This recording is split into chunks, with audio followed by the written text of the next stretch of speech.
हमरा से नाता तोड़ के गईलू, दूसरा से मांगे तू सजैलू। एको बात बतावा जान, मेहंदी काहे तू रचैलू।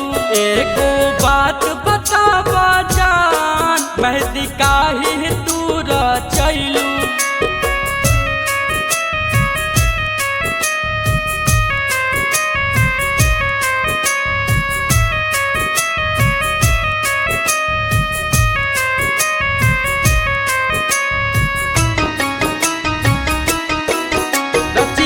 के लिखल विधाता जिंदगी अन्हार बेरंग भइल सादा।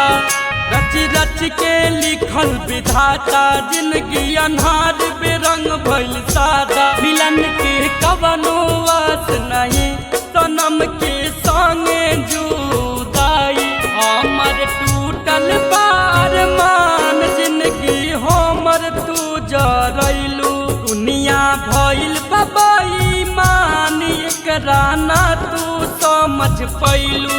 एको बात बतावा जान, मेहंदी काहे तू रचैलू।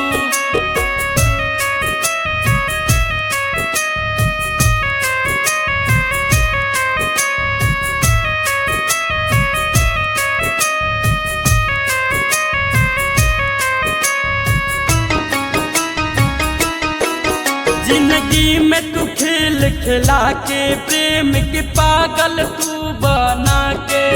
जिंदगी में तू खेल खिला के, प्रेम के पागल तू बना के।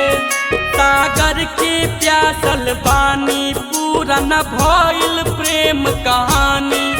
हम जाइब शमशान, तू डोलिया चढ़ के जे जालू।